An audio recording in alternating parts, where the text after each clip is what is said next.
the Forged and Unbroken podcast. But it's fun. I actually enjoy it. We're a small enough apartment where, you could be stretching line or pulling ceiling in the same spot. So, we keep it very versatile across the board. That's awesome. Well, let's get into that. Like, tell me about the department, the area that you're working, because obviously I'm not as familiar. I don't make it up your way all that much. Yeah. So just a little background, on myself real quick. I'm a fourth generation firefighter. I've had my grandfather's up in Maine, my dad an assistant or a chief here in the town next door, and then I started in the junior program at 14, so I've been doing this for a few years. Yeah. Wow. And my son's actually in the junior program now, so I get to teach him through that same program, which is pretty damn cool. Oh, that's awesome. Yeah, he's digging it. So he's signing up for EMT class and all that jazz. So, but I started working in the town of Westport, Lower Fairfield County in Connecticut. It's called the Gold Coast for those that really know it. Population about 27,000, just over 19 square miles of town. We have one of the busiest corridors of 95 in the United States. Waterway, we're right on Long Island Sound, so it's got its pluses and minuses for what we're going to run into. On the flip side of that, I volunteer at home, which I've been at for about 23 years now, I think. And we're about 16,000 people on about 15 square miles. So Okay. I kind of go one extreme to another. So I go blue collar at home, more dense, more your standard 2.5 story, 3 woods. Not really 3 woods, and more apartment buildings. And then I go to work and it's more of a white collar area, and 10,000, 12,000 square foot houses are the norm. Yeah. Wow. So yeah, so it definitely changes it up a bit for us. Something you mentioned, just I think it's funny. So where I work is also on the 95 corridor. Where I volunteered is on the 95 corridor, and it's just funny how we're states away, but we're kind of connected by this major interstate. Yeah. And a lot of people don't realize the amount of traffic and commerce. And I'll even go as far as saying like human trafficking corridors, drug corridors, Yeah.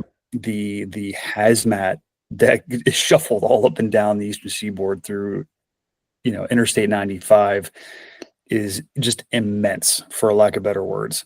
And so when you are running these incidents, like we know when we have bad batches of fentanyl cocaine coming in, because it comes up 95, it hits, Baltimore, and then it starts spreading north and then west for us.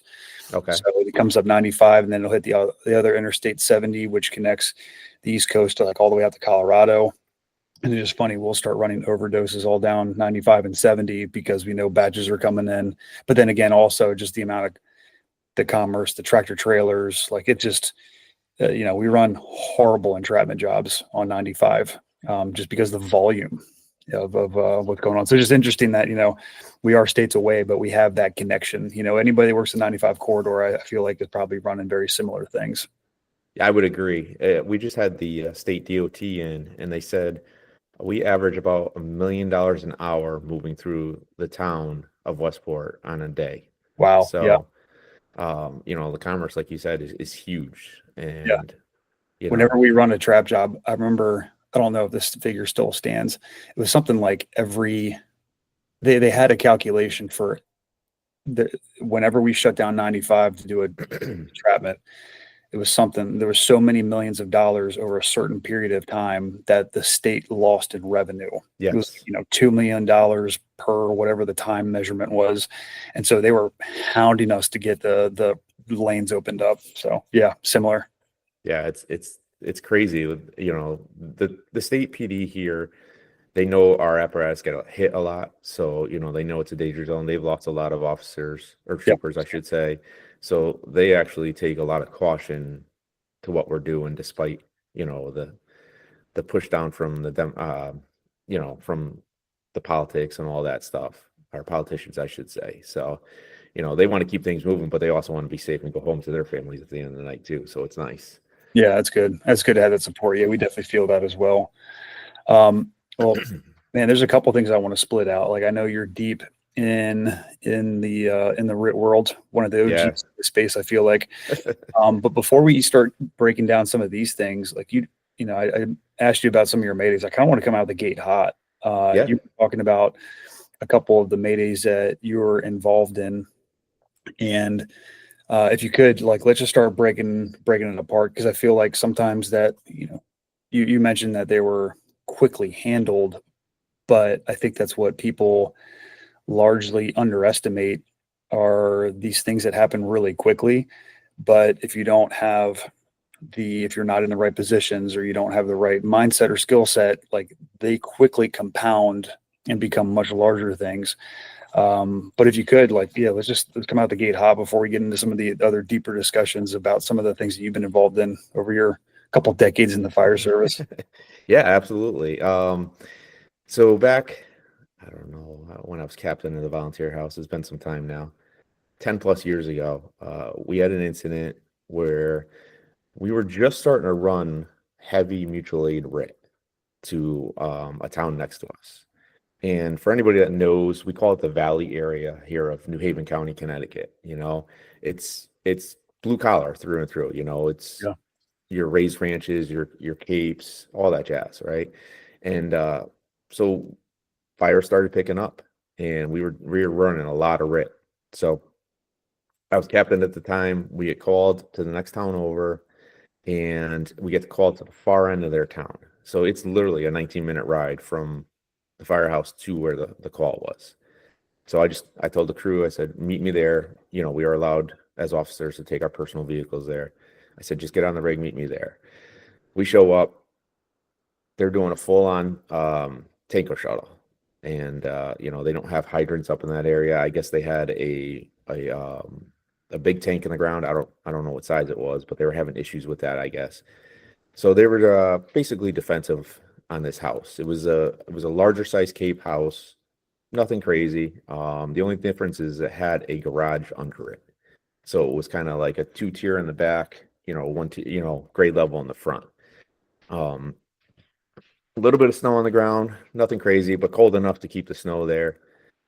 Showed up, met with the crew, said, hey, I'm going to do a 360. I always do a 360, even if my crew's there before me and they always do a 360. As the officer, I just always did one. As I'm coming around the Charlie side of the building, I'm watching there's 3 guys on this little porch, like almost like front stairs, but it was on the Charlie side of the building, and sitting at a door with a hose line. And I'm just kind of looking around, and all of a sudden one of the firefighters the firefighter on the nozzle drops right into the doorway. And I'm like, what the hell? So I ran up. I said, where did he go? He said he's in the basement. So I got on the radio, called a Mayday. Nobody answered me. Got on a dispatch channel for my dispatch. Called the Mayday. Dispatch didn't answer me. Now, just to clarify that, our dispatch center covers the town we were working in, and ours and other towns. So they have their hands full. Yeah. Okay. So they're handling multiple people at once, and nobody answered me. So I said, you know what? Let me go grab the team. We'll just start going to work, and I'll notify my chief as I do a face-to-face. I'm running around the corner of the building.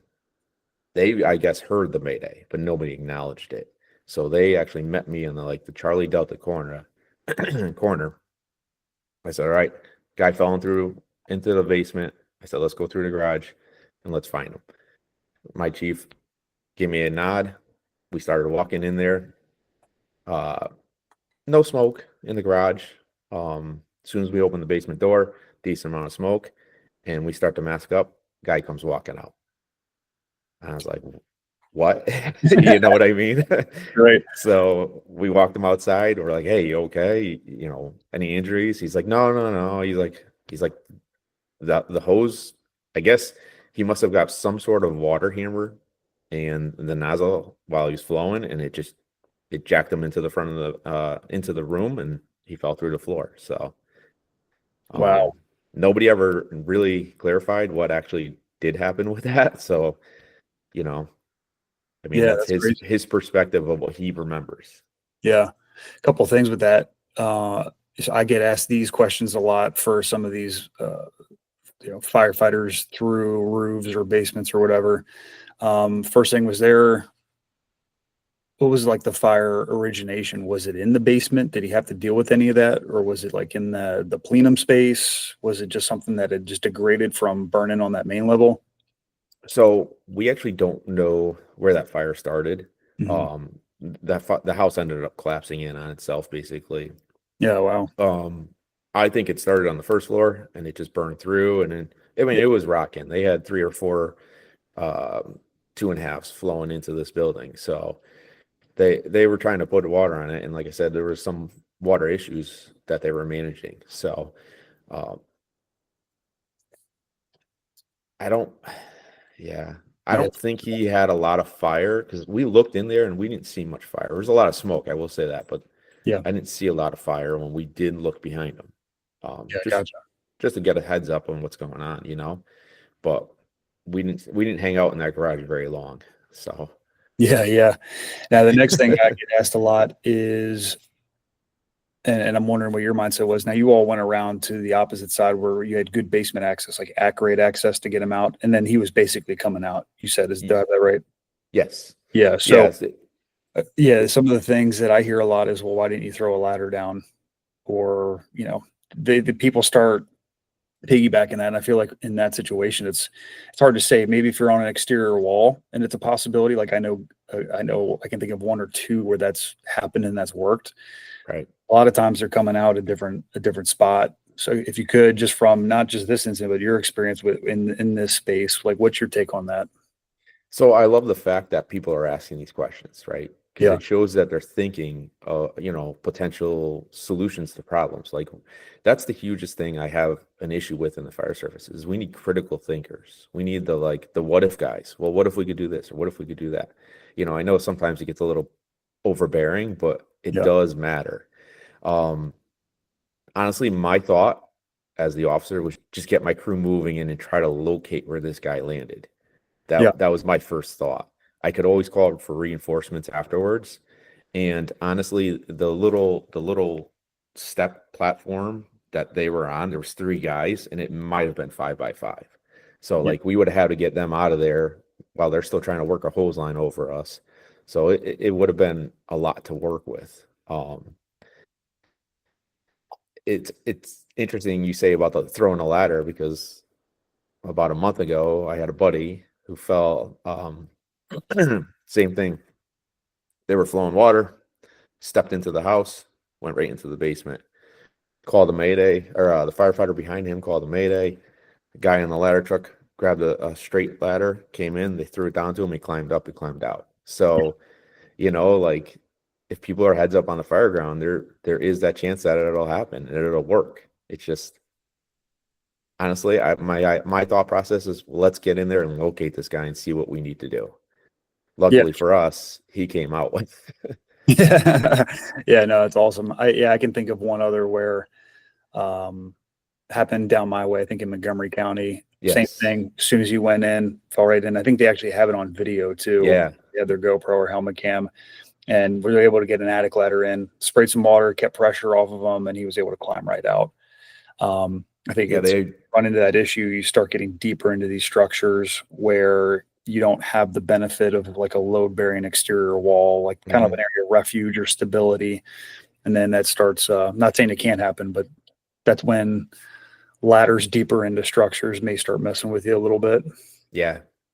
Yeah, honestly, like think about it, it's kind of like moving a two and a half, a charge 2.5 down the hallway, right? It's a telephone pole. Like if we're bringing a ladder down, through a basement or it's just there's pluses and minuses. I really think it's dependent on a gut feeling and a situation at hand. Like all the stuff you're taking into consideration, and then honestly, people say it, trust your gut, man. Know what your body's telling you. Like if this ain't right, it's not right. So like options are good to have, but we get that fast board down there, strap them on that fast board and we're going. So it's really hard to say.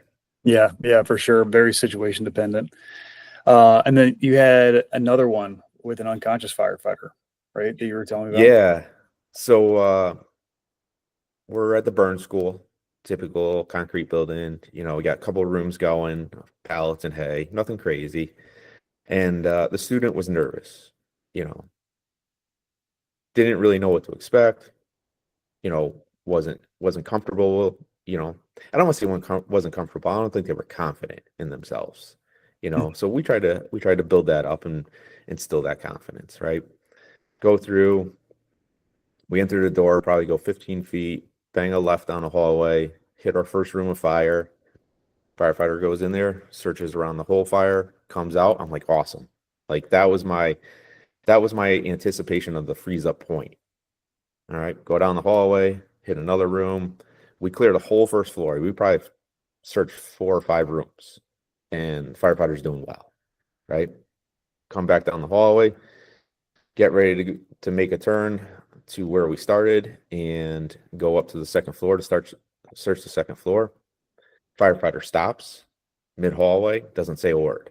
I'm like, let me give them a second. Maybe they just need to catch their breath, whatever. Nothing. Partner behind her, I said, hey, scoot up to the door.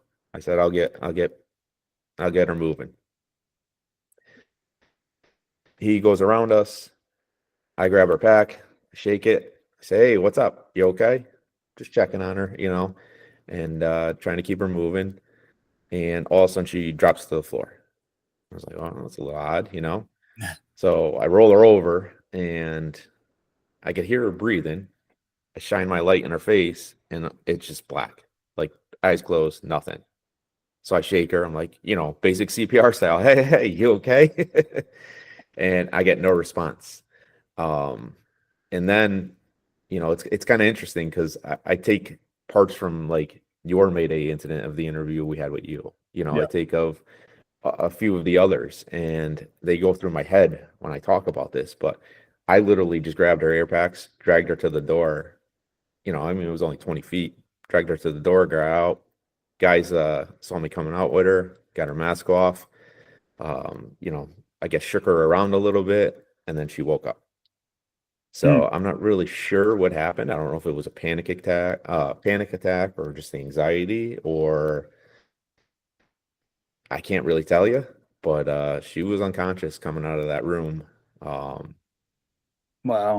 And we got her outside. She was fine. I mean, she was definitely startled and didn't really know what was going on for a few minutes. But besides that, she checked out okay, which was good.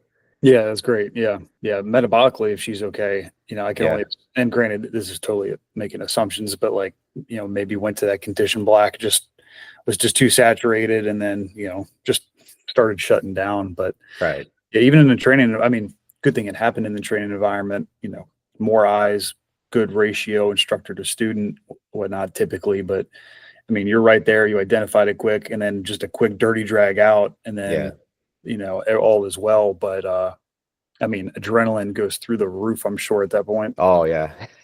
I was shaking like oh sure. Yeah. Not because like of the situation, but just because of like, your body's like it's go time, you're like so, but like to go back to that point though, like, the different Maydays I've interviewed or the different firefighters I've interviewed, everybody's like, it took us 5, 10 minutes, 20 minutes, half hour, 45 minutes, or, hey, we just grabbed them and we went.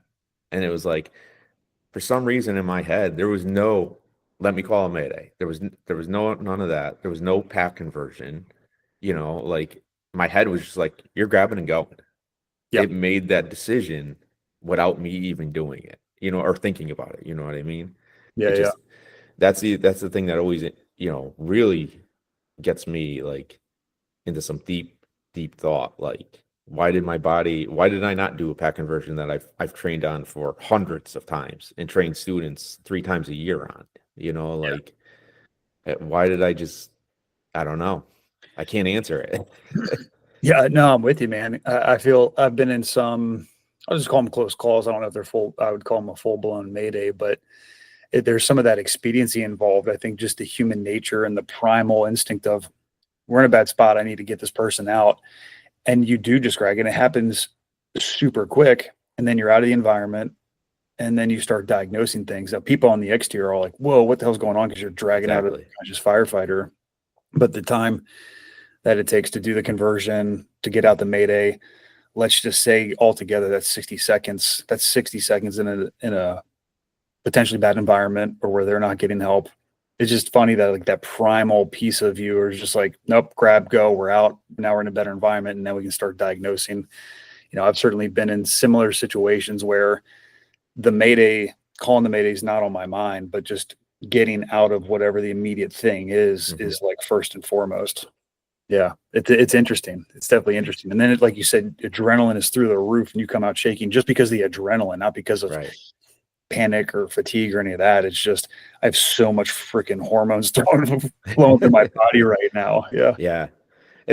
I mean, I often wonder that if I already recognize the situation. I knew the student had some anxiety, I guess I would call it, towards the scenario.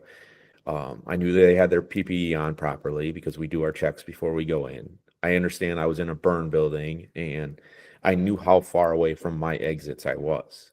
This is all conditions that I'm pregame to. So maybe that played into why I didn't do a pack conversion or call a Mayday. You know what I mean? Sure. Like that's often goes through my mind too. Like I'm big on reps. If you guys read my posts out there, reps. That's how we get that muscle memory, right? Like you're gonna fall back to that. Yeah. And all the reps I've done, and I didn't do what I preach. You know what I mean? Like preach pack conversions and calling your Mayday. And that day I didn't do it. So it goes through my mind a lot. Yeah, that's interesting. Do you think you were just like subliminally or maybe subconscious is a better word, you have so many reps, so maybe you understood that the expediency and, for lack of better words, the ease of the BA's on, everything's attached, I can grab and go, I got a straight shot.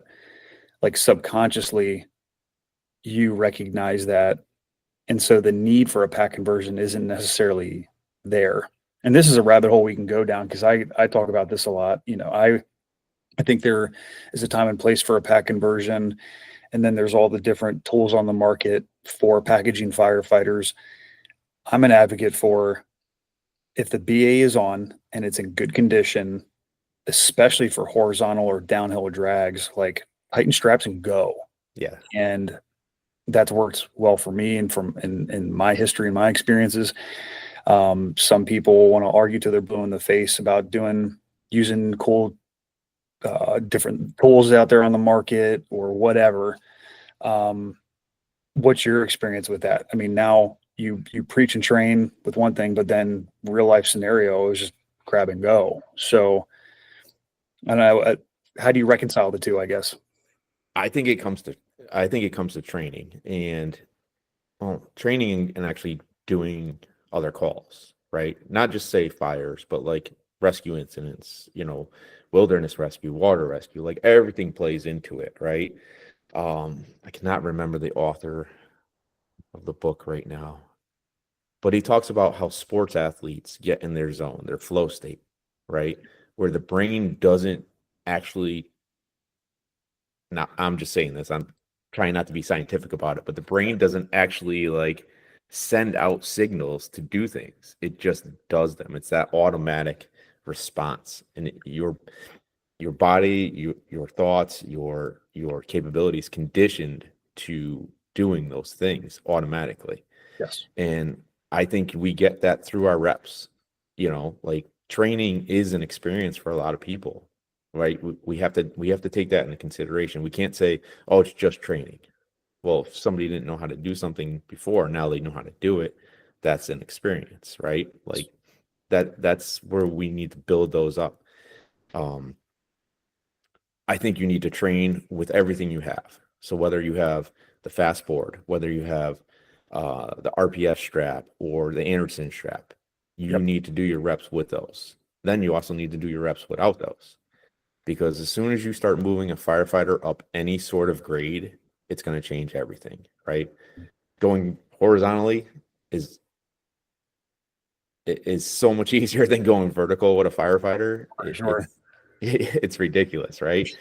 So like knowing that if I'm going to go up any sort of grade, I have to do that pack conversion, because as soon as I start lifting that pack and moving that firefighter around, I know it's going to come loose, right? I need to make sure that stays married to them.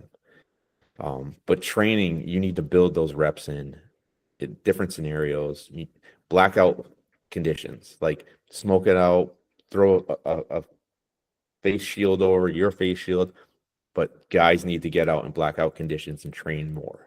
And honestly, I think that's what helps a lot, is putting them in that uncomfortable, unfamiliar zone and keeping them there, like letting them work through those problems. Yeah, I appreciate you talking about the experience side of it, because you get asked that a lot. You know, how do I get the experiences? It's training, and it's getting the reps in. Training is building some of that experience. And yes, ideally we want to be able to use our skills in the real world on real incidents. But until that happens, you got to just get the reps in on the training ground, and then dial up the stress and the degree of skill set required for it over time.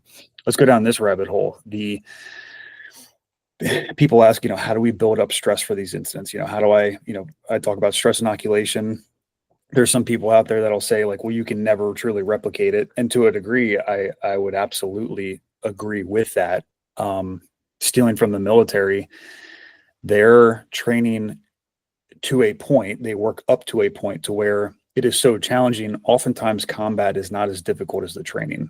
And I think that's a good Right. goal to have over time, but there's no way that you can account for all the things. Right. Mhm. And then real world can very well be the hardest thing you experience, depending on what the event brings you. But because you've worked so much up to that point, your bandwidth for that struggle and that degree of difficulty, I think, is a lot higher. So I think you've already kind of touched on it, being in zero vis environments. How are you trying to replicate and challenge people over time? Like, what's kind of your methodology when you're teaching recruits, but even senior people, like on your shift, for example? Like, how are you building that out? Yeah, so we'll start. I'll focus on RIT, because Yeah.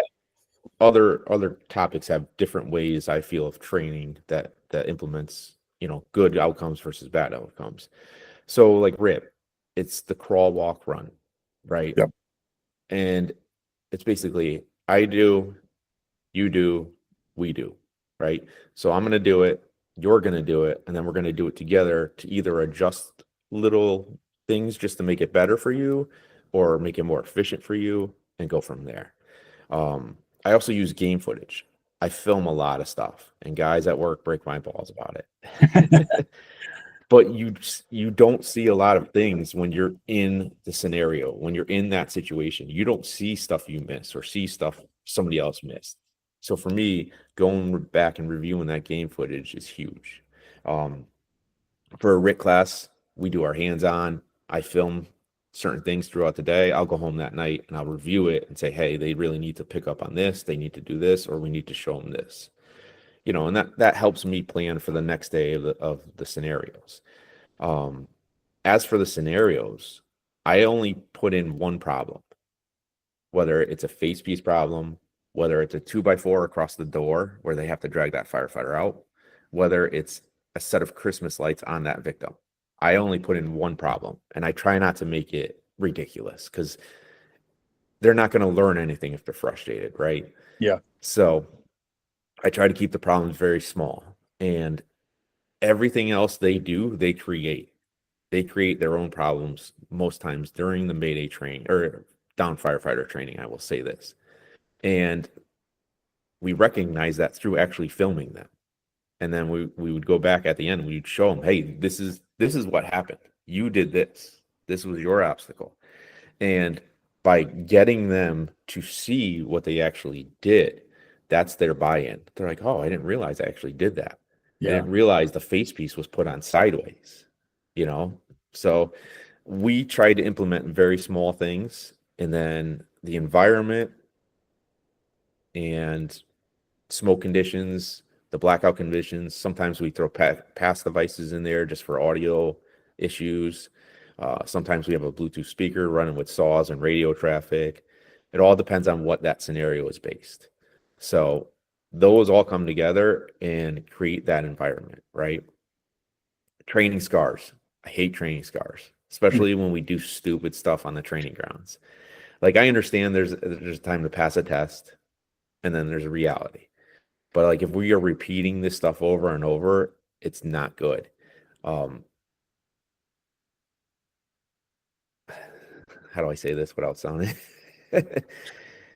It's okay to fail. And a lot of people don't like that fact. Like, I try to get guys more comfortable about failing on the fireground, on the training center, I should say, not the fireground, the training center, and learning from their failures than walking away pissed off, right? Because that to me, walking away pissed off is a training scar, right?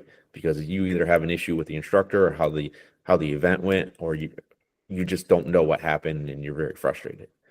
That's why we got to come out. We'll decompress. We'll talk about it. We'll work through it. And then the next scenario, we'll see how we do. People afraid of failing because they're going to be ridiculed really eats me up. Like, it drives me nuts. Yeah. And we still have instructors out there every day that are like, you suck because you didn't do this. And it's like, bro, chill. Like, we're going to work on it. Yeah. And Yeah. that's the huge thing for me. Like, if you could get the buy-in of, hey, we may mess up, but we're going to learn and we're going to grow from this, I think the students are on a way better path. Yeah, totally. You're creating an environment, not to use the buzzword, like, that's psychologically safe, because we came up in those environments where you just get hazed for doing the wrong thing. We've all been there. And maybe there's a time and place for that, but I think largely when you're learning new skills or you're doing higher stress skills, to create an environment like, hey, all right, let's own it. We messed up. Yeah. Here's how we fix that, though. And there's going to be so much more buy-in. I've seen the senior guys that say, hey, we're training, and they're literally shaking in fear because the last officer they had was just ridicule based, or, it was not an environment where it was safe to fail. And we need to fail now. And I was just doing some writing on this, like, we have these mantras like fail fast, fail often, fail early, whatever. And that's okay for the upfront side of it. That's not okay on the fireground, though. Our failures have to be minimized. We have to trap errors quickly, because that's not the environment. Yeah, there are always going to be things that we can do better. We may still fail at times, but that's not the place where we can repeatedly fail or take a step back and be like, okay, what do we do here? Like, you have to be able to recover really quickly. Right. So to do that on the training side of things, that's when that needs to happen. And we need to trap the errors and then grow from them as quickly as we possibly can.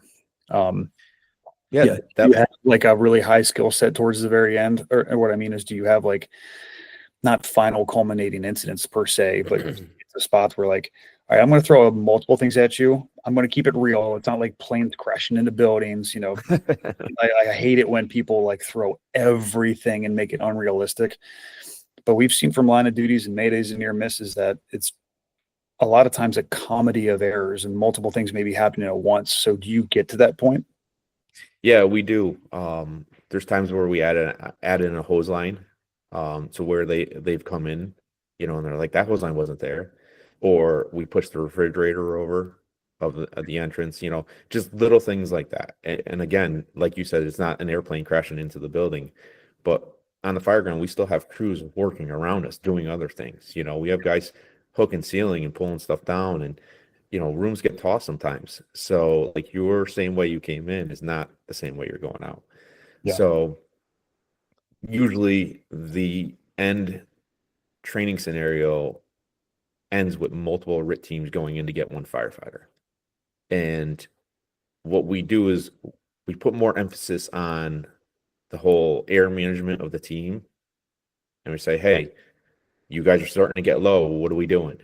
We prompt that officer to, request that second team and have that face-to-face conversation when they go in. And that's usually when things really get hammered, right? Those two teams crossing each other, that exchange of information, it's not so great. Other times it's excellent. Like, we've had students really kill it. And then all of a sudden that first crew leaving, one of their firefighters' vibe alert goes off. Now he becomes a down firefighter. Yeah. And then that's where they call a third team in. And that's when things really get hectic. Now this is all smoked out, nothing crazy. It's just it's all what I would call routine things. And I hate the word routine because every time that routine has a firefighter associated with it, it's not good news. But they're all routine. You're exiting the building, your not pass alarm, vibe alert's going off. We just happen to make you an unconscious firefighter now. So, statistics show 1 in 12, one of those firefighters is going to become another Mayday. So we feed that into the scenario as well. Yeah, no, that's awesome. What was I going to say? Oh, the vibra alert thing, that is kind of the great equalizer, for a lack of better words, where we have this finite amount of air on our backs. Mm-hmm. And, something near and dear to me is the obviously the physical fitness side of things. There's the physical stress, there's the adrenaline induced stress. They just one up each other. And you can get in there and do a lot of really great things, but then as soon as one member on the team's vibra alert low air alarm starts going off, it changes the whole dynamic. Right. Even if for nothing else, there's a sense of like now hurriedness because we know we're tight on time. So another rabbit hole, like I know you're super active and you've been doing this a long time. You've got farm life and personal life. Like you're just constantly moving around, moving your body, but like the physical fitness side of thing, how are you seeing that affect training recruits to your senior people? Like obviously that's near and dear to me. I think it's a massive component that a lot of teams miss out on is you can have all the skills in the world, but if you're not physically prepared for it, you're still way behind the 8 ball. Your work capacity is not as great. So Right. if you could just preach on that for a minute. Yeah. I mean, I'm going to be honest. I don't work out every day.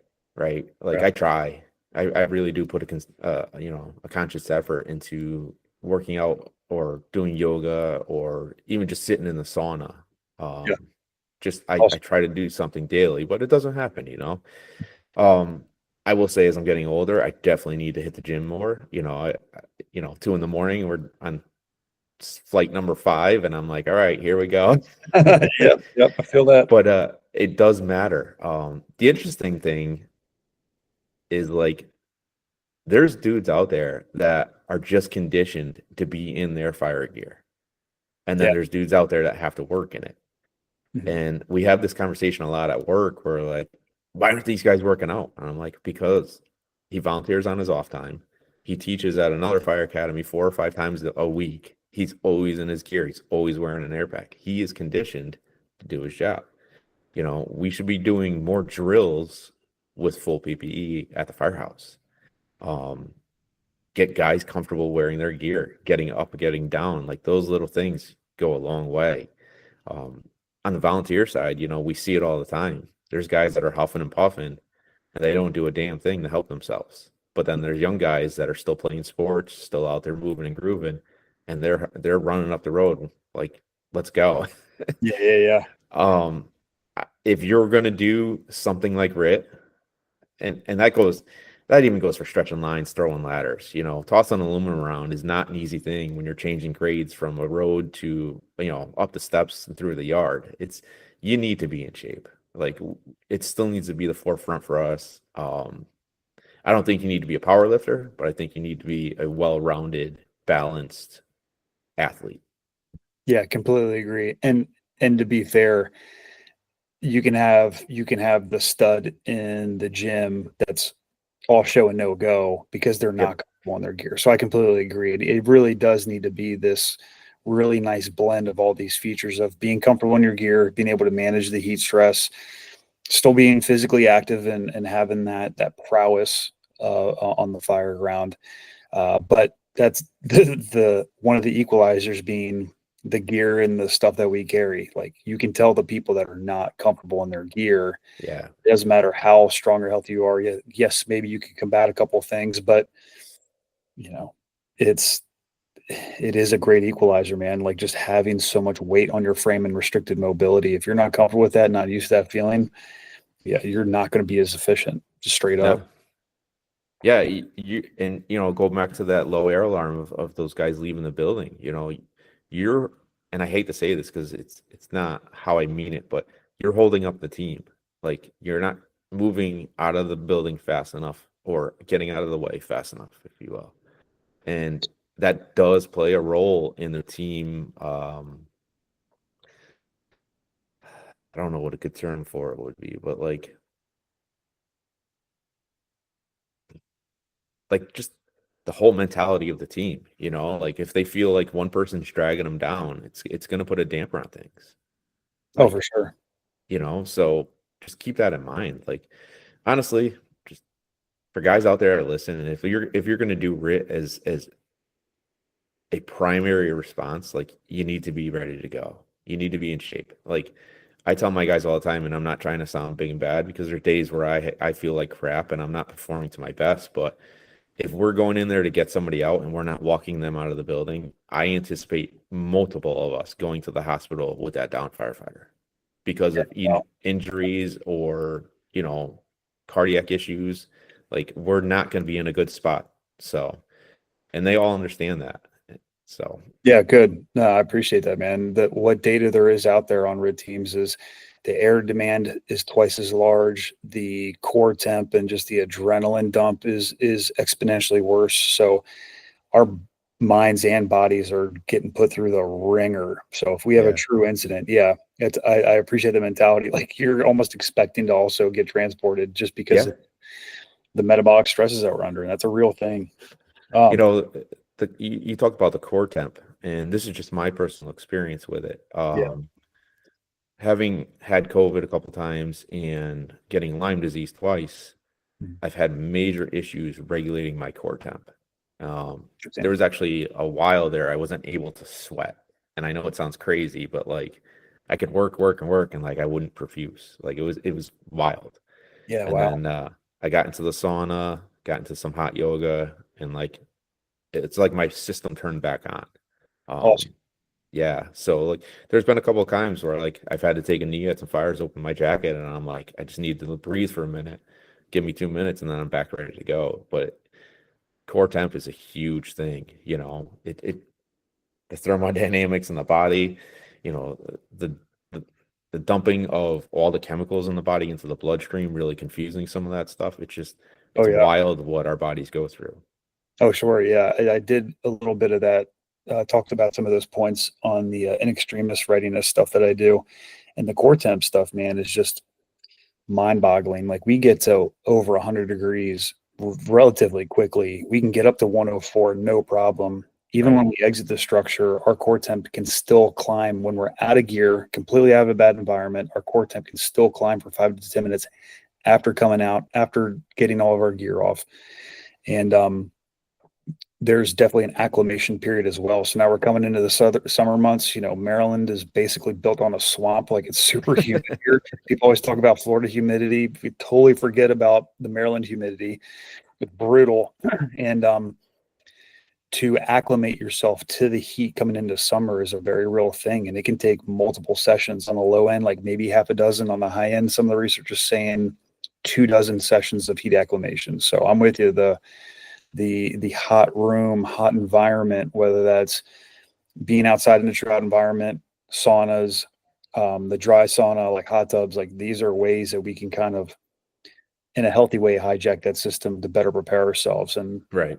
I've noticed massive benefits. Just all the health positive attributes aside, just being able to operate in your gear more efficiently, being used to that heat, man, you're setting yourself up for success big time.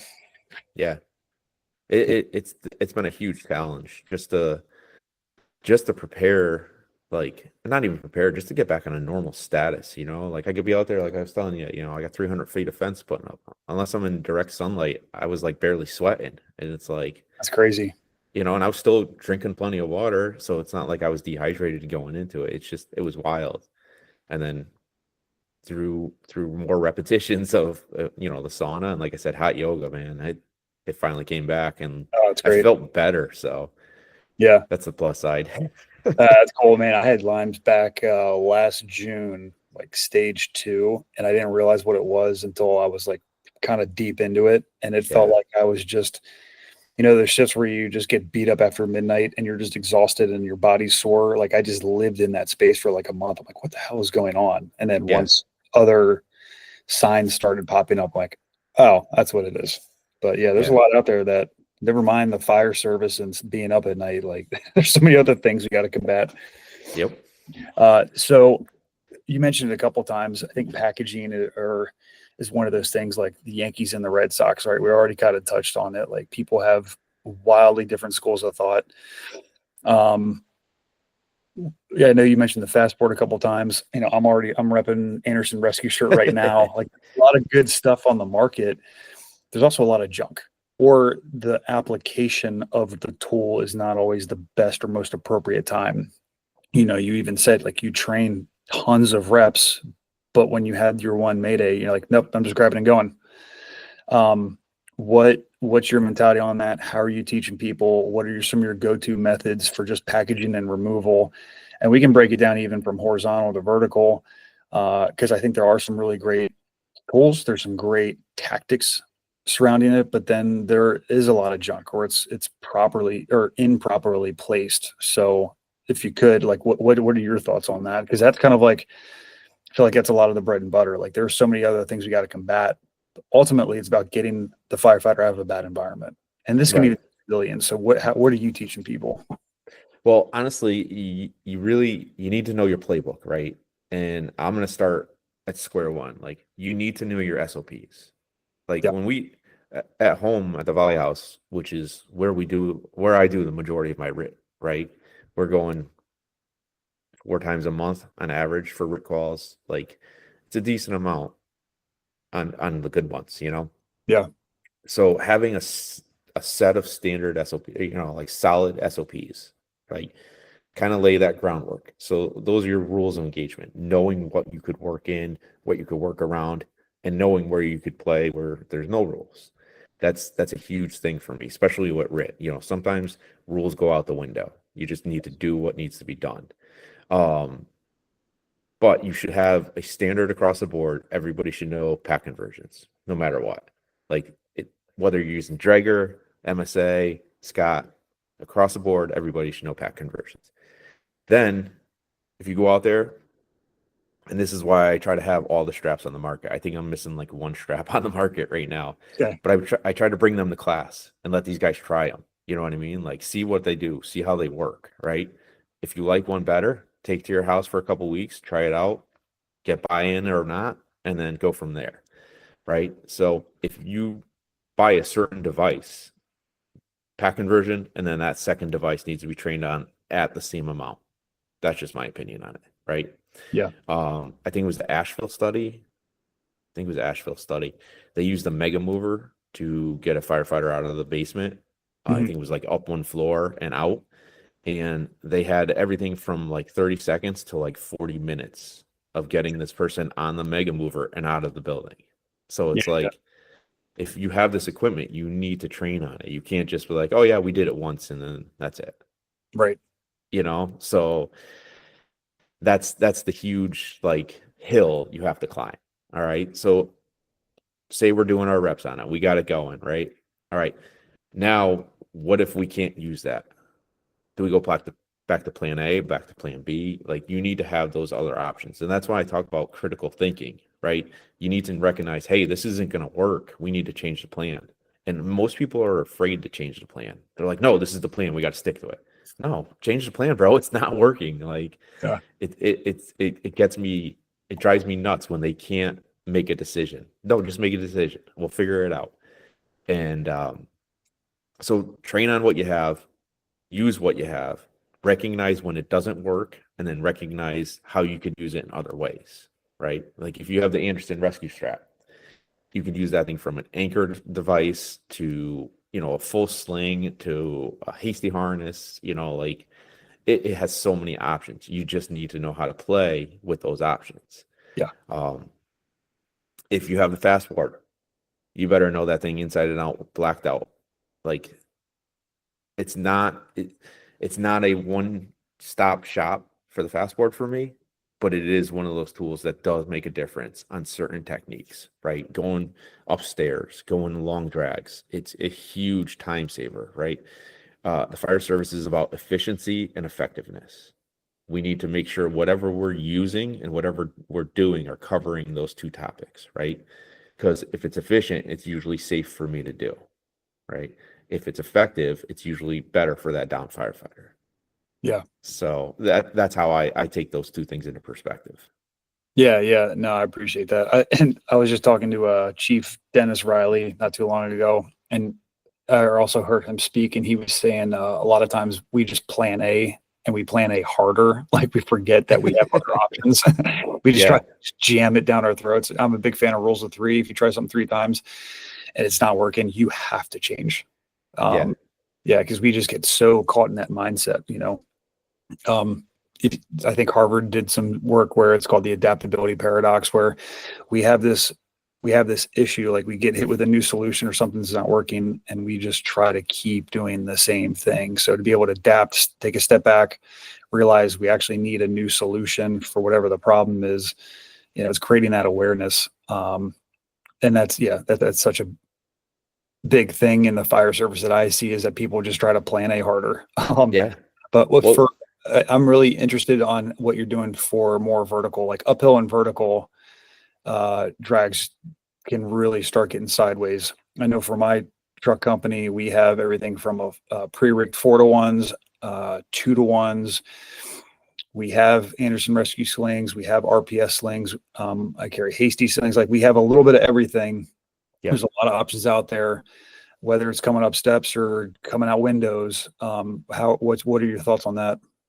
So we have I'll call it a pre-rig 2-to-1. Essentially, it's just a lifeline with a floating pulley, right? So we don't have to use that floating pulley, but that's our high point anchor setup, right? Yeah. So if we're using that through the window, that's our go-to. However, it's still a life safety line, right? Back a few years ago, one of our instructors brought in a way to, weave the rope down through the pack, the shoulder straps around the legs, and then back up over the neck. And it was an awesome way to move a down firefighter vertically, but it took time, and time is what we don't have.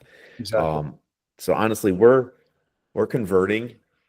We run Scott, so we're converting the seatbelt, and then we take the chest straps, we tension them down, and all we do is a tension hitch on the chest straps.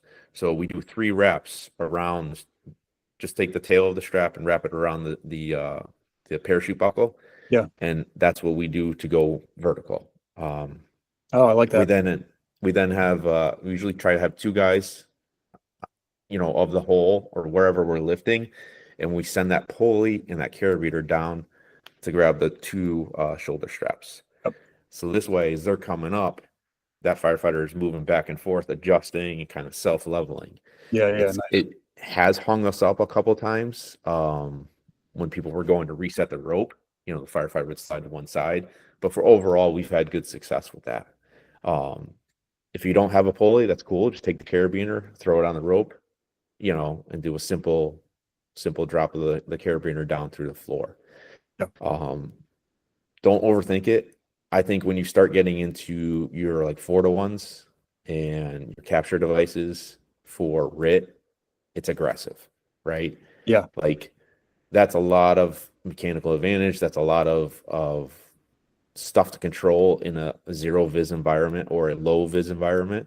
If you're doing it off an aerial device outside, that's one thing. But if you're having that 4-to-1 system in the house, I think you're kind of setting yourself up for a bad day.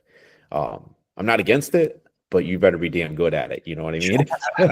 Yeah, no, I appreciate that. We have ours are all, and to be clear, it's all block and tackle. It's not like a piggyback system. Okay. And we even use one of them. We switched over. It's an Aztec kit, and we took off the pulleys and any capture devices on it, so that way we can use it in any direction. It could be raising or lowering, and that way that's one less thing we have to worry about in a zero vis high stress environment.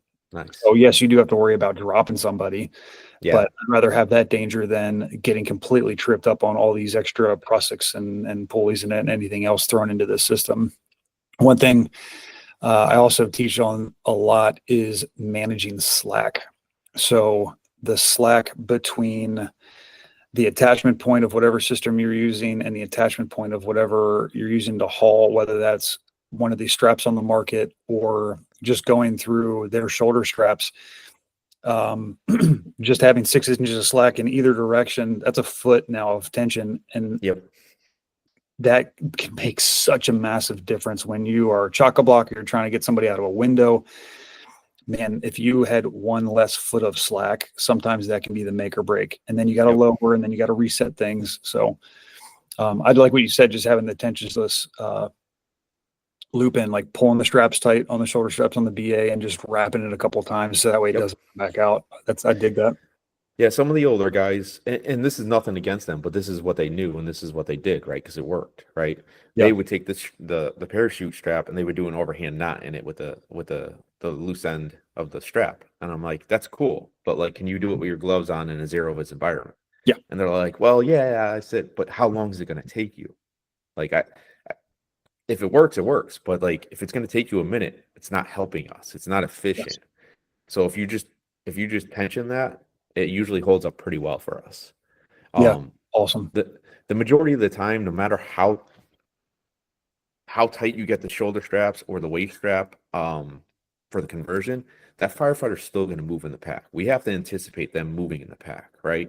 Yeah. It's just, it's compression of the body. It's just their mechanics when they're playing pseudo, when they're playing dead.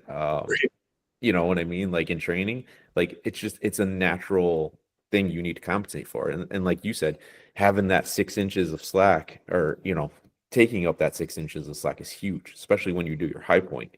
If you don't have a good couple feet over that window to get that ladder up to create that nice V, you're going to be that's when things are going to get hairy. You're going to be jamming that firefighter into the ladder, almost pushing the ladder off the building to get them out. Yes. Yeah. So what about bringing up steps? Down steps, no real big thing. Up steps, the same thing, managing slack, getting the BA tight packaged really well. Sometimes, depending on strength and size, we'll take our waist straps, bring them through the shoulder straps of the other firefighter. We'll tighten our waist straps down. You can basically deadlift the firefighter up the steps. Sometimes it's just packaging them well, and it's just having a strong person at the top lifting and bringing them up, whether it's one or two people.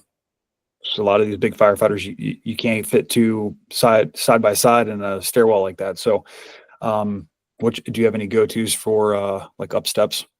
Honestly, the one I like to do the most, I like to take the Halligan through the two shoulder straps. After you've done the conversion, the two guys on the Halligan, they face going upstairs, and basically you're dragging that firefighter up on the side of their arm up the stairs, right? So their back is their pack is kind of off to the side, so it's kind of going up. Yeah, you're going to catch a little bit, but still. And then I like to have one guy at the bottom with the waist just kind of helping lift when they do get jammed. So it's kind of, you're just dragging up the stairs brute force. Does it always happen? No. Like you said, sometimes it's hard to fit guys in a stairwell, especially in some of these old Victorians we have where the maids' quarters were upstairs and the stairwell's only 16 inches wide. It's like we have some really tight spots. I'm not a huge fan of attaching myself to the down firefighter. I just, even with my comfortability, I will call it, in managing my, whether it's my Gemtor integrated harness or my own SCBA strap, I just feel like too many things could go wrong for me. And I don't mean wrong, but like if firefighter rolls over or I'm up halfway and I can't get to them, or they're stuck on top of me and I can't pull myself out from under them, right? It's going to take me longer to detach myself from them than I'd like to. That's just my experience. All right. Again, I'm not against it. I just don't like it. It's just not my forte. I gotcha. If people do it, that's cool, man. Just like I said, just be good at it. That's all. Yeah. But honestly, if we're going upstairs and I have the option, I'm using a fast board. Like I'm going to take the extra 10 to 15 seconds to roll them on that board, throw a strap over them, cinch it down, and we're going to go. Because this way I could get a dude upstairs, I could get a dude right in front if I have to, and I could get somebody pushing, you know. And that thing is it's a friction device, right? It's not a frictionless device, but it's to help combat that, and it really does work. You know, I posted this online the other day. Like, it's probably one of the best inventions since the Halligan in the fire service, for firefighting. So it definitely holds its weight. Yeah. Okay. Awesome. Yeah, I don't have a ton of experience with it. We have some similar things. But yeah, I don't have a ton of reps with that. So I'd be interested to dig in a little more. We moved I think we have the record for moving the heaviest guy on it. And I hate to say that, but with gear on and an air pack, I think he was up around 500 pounds, and 3 of us moved him up 30 foot or 30 step staircase in about 1:06. That's good. Yeah. That's a big and we were not smoked at the end of it. We could have went up another one with ease. So okay, that's a big deal. Yeah, it's a very big deal. Yeah, once you get to the top of steps or whatever your landing is, the work's not done. That's just getting you up to a different grade level, right? You still have a lot more work to accomplish. You mentioned this a couple of times about like due assignment. I know we're switching gears a little bit. How is RIT dispatched? Like what are the common companies where you work that are assigned RIT? So for me, it's typically third due engine and maybe third due special. As some complement, one of the ambulances is your initial IRIC, and then they get married up with that third due engine. We get 5 engines on a box where I'm at. So that's kind of how we run it. Right, wrong, or indifferent. I even have my own opinions on that. But how do you typically? How does it work up there? Is it like an automatic dispatch, a certain unit? Is it a certain arriving company? How does that work for you all? So I'll talk about it in both terms, whether it's paid and the volunteer side, because they are drastically different from me, right? Okay. So at work, we have four engines in a ladder company that cross staffs to a rescue company. So when we get a box, it's usually the third or fourth rig becoming RIT. Okay. And that's just for the initial RIT. We do have mutual aid coming in that is RIT when we call a working fire. So they are off the hop. We are just like until they get there. So it's either a 3-man crew or a 2-man crew, which has its pluses and has its minuses. You know, it's not a lot of people to work, but it's also a lot of work for those people. So depending on what I can't even say how you're called, depending on how you are arriving on scene, or if the incident commander tells you, hey, you're RIT. That's how that works for my department at work. Okay. For at home, which is where I do the majority of my RIT, you know, this is like the everyday, I don't want to say every day, but the majority of all our RIT calls or all my RIT that I post about on RIT ops and all that stuff and discuss is from the volunteer side. So we are mutual aid RIT for 6 or 7 departments off the bat around us. So 6 or 7 towns around us, we are mutual aid RIT off the bat for them. Okay. So if they call in a working fire, we're going. So for us, it's our rescue truck, and the other house on our side of in our town has a utility truck that could take 4. So we show up with 6 guys on the rescue truck and 4 guys in the utility, and then we have a special call for our utility that if it's a commercial building or if it's an odd weather event, whether it's snow, heavy rain, a storm, or high heat, we call for an extra 2 guys with that utility truck. And basically that's how we respond. So we try to find the fastest route in. We try to park the closest. Like, we are trying to park behind the first 2 ladder truck. And I know guys hate that. Yeah. But we've literally walked a mile in full PPE carrying all of our gear and associated to a fire one night. Yeah. It was legit a mile and we were dead. Like, we ended there, and we had to go to rehab. Yeah. It was not fun. So our drivers know, they're like, we're putting it as close to the fire scene as we can, and we'll use Google Maps. Like, we'll go on it on the iPad, and we'll bring up that bird's eye view of like the area, and we're like, hey, if we go through this backyard, it's going to cut off half of our walk, and that's what we do. Awesome. Yeah. So the guys are really proactive in one, getting there, and two, figuring out how to get as close as we can. Yeah, I love that, using other resources. I'll use that too. I'll switch over to the topo maps on Google Maps or something and check out, can I get through this backyard? What are fences going to look like? What are these side streets? Are they going to put me closer that nobody else is parking on? So I love that forward thinking. You mentioned the word proactive. Let's talk about proactive RIT. So it means a lot of things to different people. You're not necessarily assigned, or there's no active Mayday. There's always the shepherd in the yard mentality, but then there's other people that, I guess you don't want to be overly committed. So what does that look like for you all when you get on scene? Yeah, like the shepherds in the yard, man. If you are an officer and your crew is just standing there with tools, like, figure something out, do something that's going to better the fire ground. Like, it drives me nuts when everybody's like, oh, I hate being RIT. Well, like, if you hate being RIT because you're standing there, you're not doing it right. And they don't understand that. Like, my dudes, I don't say my dudes, but my crew, even though we're all volunteer together and I'm not an officer anymore, but the crew, we're off the rig. Guys are getting their assignments in the car, in the back of the rig. Like, hey, who's on the rig? All right, cool. This guy's comfortable using the RIT pack. This guy's comfortable using the fast board. This dude's good with ropes. Like, we assign those players their positions, right? It's kind of like every other sport. We want to play to win, right? So we put that mentality there. So you get off the rig, you know what you're grabbing. There's no asking what we're bringing, what we need. Guys know. The only time we really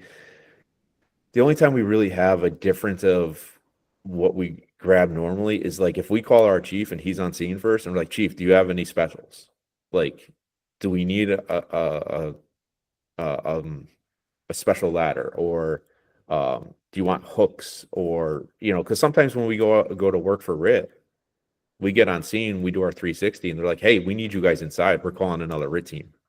So like, we do get put to work a lot in that manner too.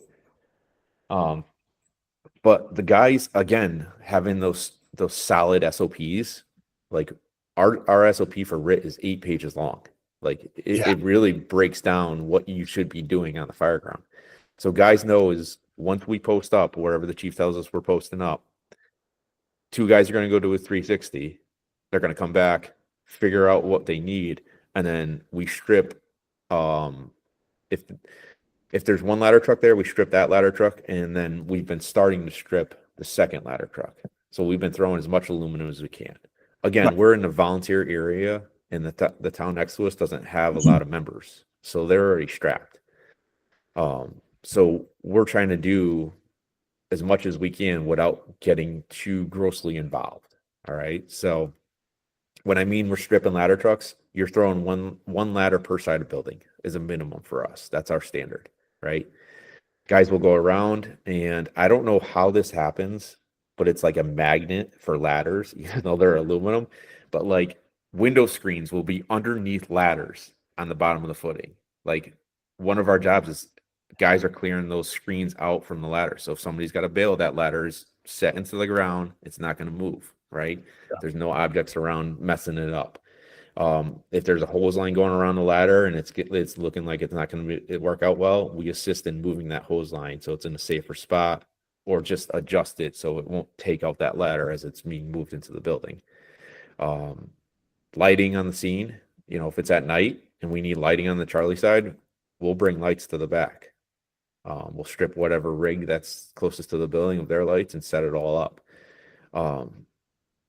Then usually an officer, probably one of the senior firemen, go around, start checking egress and ingress, right? We start opening doors, figuring out what's going on. The whole time, our chief and then anybody that's standing out front, your job is to see where people are working, count how many people are there, see how many people are entering the building. I mean, we've actually staged guys at doors, like counting heads going into buildings, just because Yeah. It's been that chaotic. So again, those strong SOPs for us, they hold their weight. Yeah. No, that's great. I appreciate that. We have probably a very similar policy. And something else I talk about is that a good policy will also allow for deviation of the policy, because you can't account for everything. And when you do try to politicize everything, it's going to put you in a further trick bag. Like, you can't politicize nature and all the gray area that we operate. Right. So yeah, good policy will also allow you to deviate. That's good. Yeah. Well, We call it softening the building. We try to remove as many barriers, and yep. yeah, I think we carry a very similar mindset. So that's great to hear. Yeah, I mean, they're your rules of engagement, right? You know what needs to be done, and then everything that's not like in that of what needs to be done that still needs to be done, you just do it. Yeah. Like if guys are humping a hose and our guys are just standing there, we're going to assist in humping hose, right? Yes. Just stand there and watch. Yeah. Like, it drives me nuts. Yeah. Again, we're trying to be proactive in a safety mindset, right? Like, if there's no safety officer on scene, we are the safety officer. The RIT crew is the safety officer. And that's my opinion. Yeah, good call. We are another branch of that incident command system.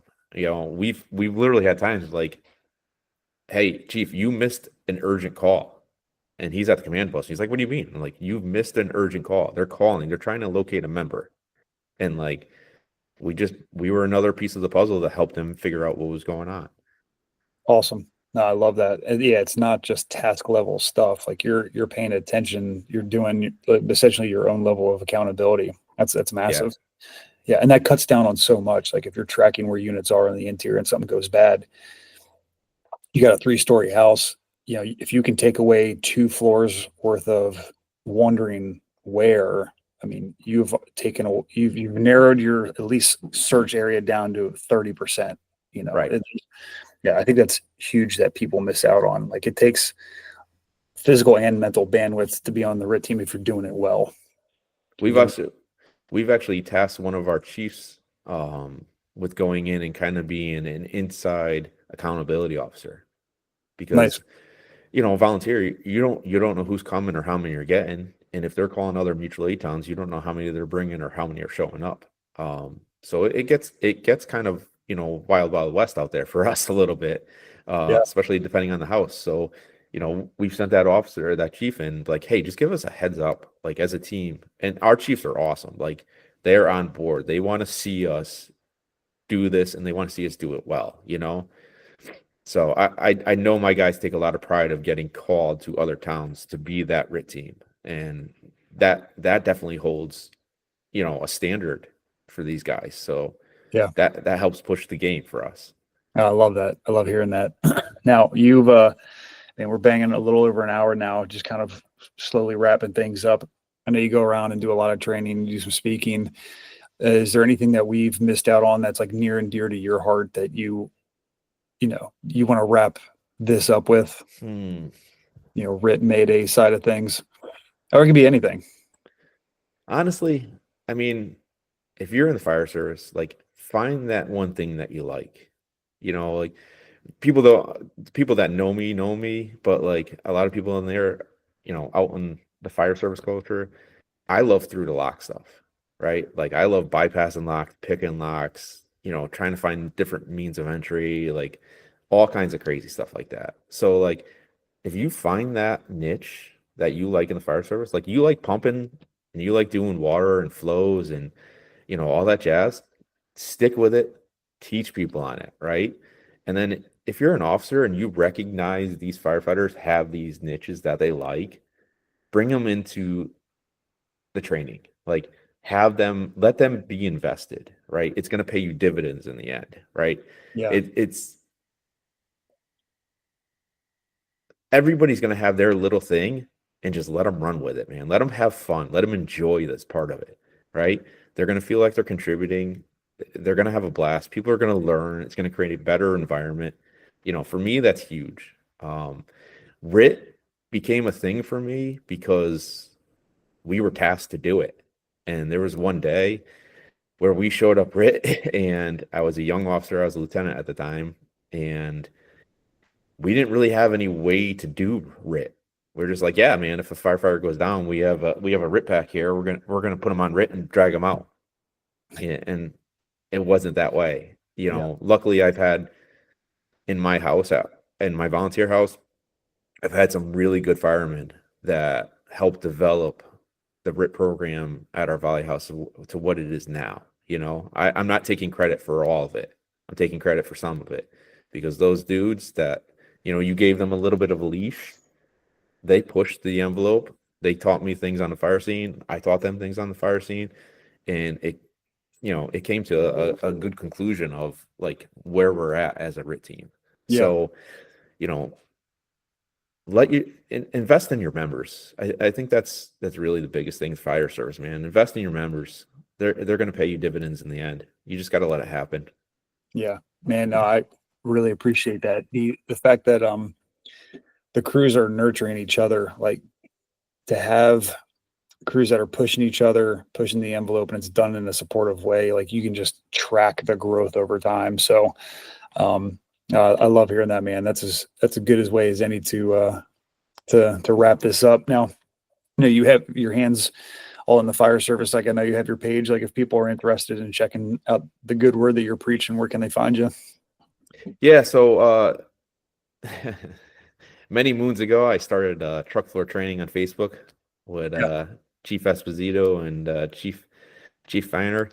I'm not really on there anymore. I just Facebook got a little blah for me, so I kind of stepped back from that. But honestly, the easiest way to get a hold of me is RIT OPS on Instagram.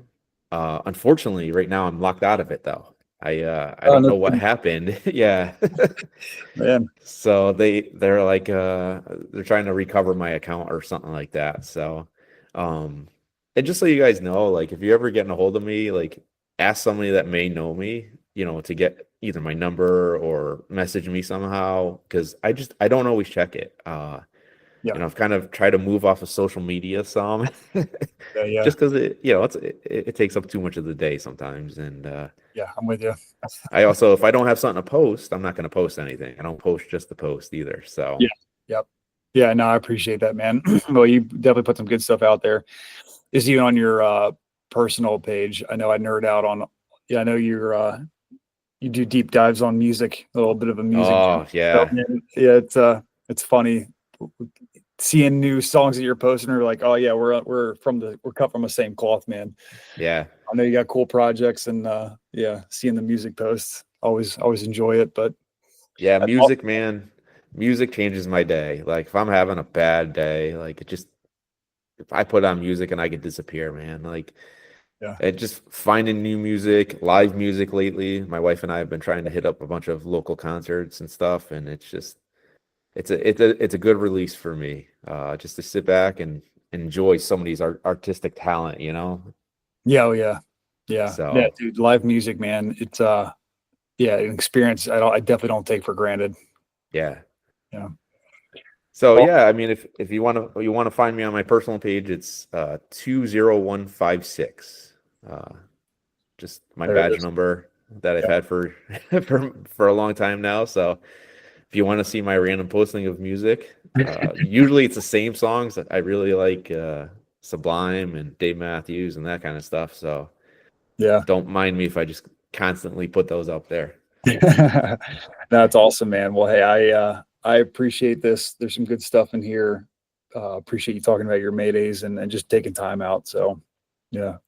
I truly appreciate the opportunity. Like I said, we had you back a couple years ago when we were doing the RIT Nerds podcast, and just the notes and the stuff I took from your incident. And I was just like, I mean, I took probably a good week or two and sat back and just contemplated it all, and I still talk about that today in most of my classes. So it's cool just to sit down and have conversations with dudes like you and, Nathan up in Canada there and all that. So, yeah. Well, no, you and James were some of the, first guys that like really asked me to start putting some thoughts down, probably for the first podcast I ever did, and to have that discussion, forced me to think about things deeper. And it's interesting, fast forward a handful of years, here I am doing it and just get to pay it forward with having you on, man. So yeah, Yeah. Well, Thank you. keep up the work, because I'm loving what you're putting out there. I just, when I jump on there every now and then, I check it all out. I'm like, this is exactly what I wanted to see today. So it's cool. I appreciate that, man. Thank you.